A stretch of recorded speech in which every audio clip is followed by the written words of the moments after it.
Close your eyes for a moment and picture the airport check-in hall.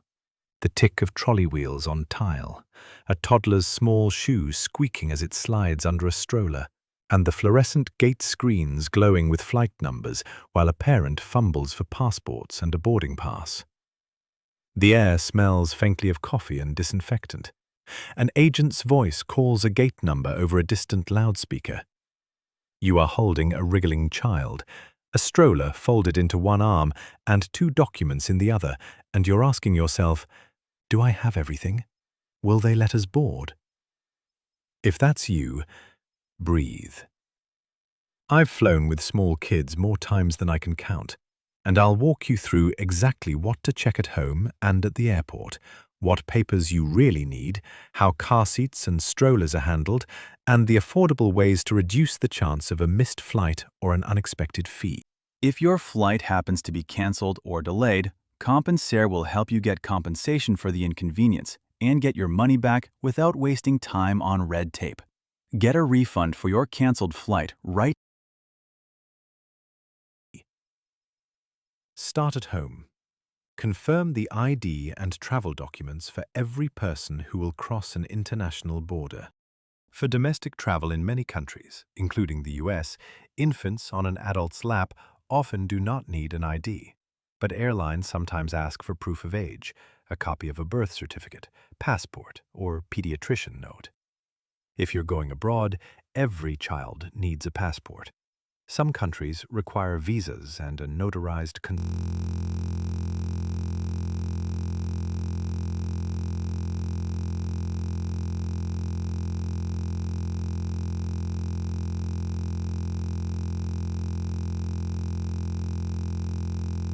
letter if one parent isn't traveling.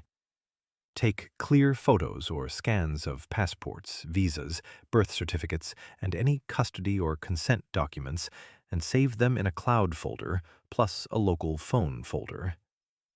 Next, check the airline policy page for your carrier and the specific fare you bought. Look up these 4 items by name: infant lap policy, child seat policy, stroller/gate check, and unaccompanied minor rules. Those exact phrases will pull the right policy pages. Airlines vary. Some treat infants under 2 as lap passengers with no separate ticket but charge taxes. Others require a ticket for every seat. Note the age cutoffs. The difference between under 2 and 2 and older changes whether your child sits in a seat or on your lap. Measure and inspect your car seat now if you plan to use one on the plane. The FAA and many civil aviation authorities require a label that says Certified for Use in Motor Vehicles and Aircraft, or FAA Approved. If the label is missing, the airline can refuse to accept the seat for a passenger-sold seat. If you plan to gate check a stroller, check its folded dimensions and any restrictions listed by the carrier. Pack a small carry bag you can access easily on the plane: a change of clothes, wipes, snacks, non-perishable, a small toy, and any necessary medication. Put hard copies of key documents in a thin folder: passports, boarding passes, and any custody letter. Printing a consent letter and leaving a copy with a full itinerary at home is a low-effort safety step. At the airport, arrive earlier than normal. For a domestic flight with a child, I recommend at least 2 hours rather than 90 minutes. For international travel, aim for 3 hours. Allow extra time for parking, stroller folding, security lines, and a quick diaper or snack break. Ask for family or priority lanes at security if available. They often let you bring a stroller and child through together and offer a moment to repack. When you check in, tell the agent you have a lap infant or that you're bringing a car seat/stroller. Ask, is a ticket required for my infant on this fare? And, are there any taxes or infant fees I need to pay now? Confirm whether the gate will provide a gate check tag for the stroller and whether the stroller can be used up to the jetway. At the gate, keep the stroller available until just before boarding. Gate agents almost always insist you collapse it at the jetway and will give you a gate tag. Why are these rules so picky? Think of the airplane cabin like a movie theater, with fixed seats and a single narrow doorway.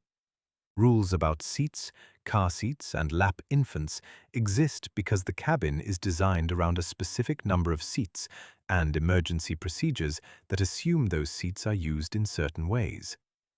A car seat takes one seatbelt space and must be secured to the seat structure. A lap infant changes harnessing requirements in turbulence or an emergency. The analogy I use is this. A car seat is like a child carriage in a car. It needs the right anchors to do its job. If it's not certified, it can't be trusted to behave correctly in a crash or sudden stop. Many useful links can be found in the description. Now for costs and real risk. Domestic lap infant fees, usually $0 to $50 in the US, but can be a few dollars for taxes. International carriers may charge $50, $200, or a percentage of the adult fare plus taxes. Checked stroller fees range widely. Some airlines let you check a stroller for free at the gate. Others count it as checked baggage, $25, $100, and a few low-cost carriers charge higher special item fees. Car seats are usually free to check at the ticket counter, but airlines will refuse a non-certified seat on a purchased seat. Missed flight risk.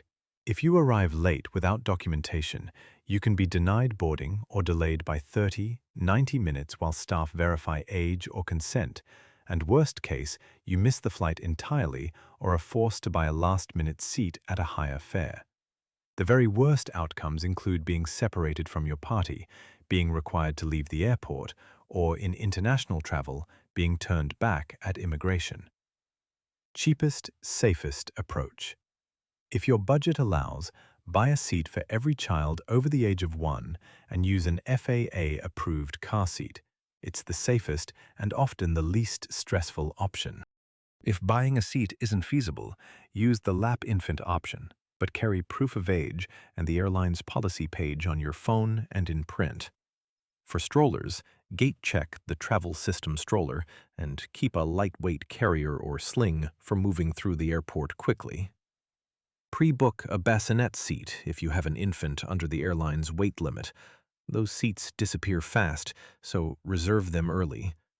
A specific tip on car seats: measure seat width and check the airline's car seat policy page. Some seats won't fit 3 across, and some low-cost carriers have smaller seat pitch. Online seat maps and phone calls to the airline are worth 15 minutes now and can prevent a fight at the gate. Here's one hidden fee or trick families report. Third-party booking sites sometimes display the cheapest fare for the adult and hide infant fees, seat assignment fees, and baggage charges until checkout, and they may not show stroller or car seat acceptances up front.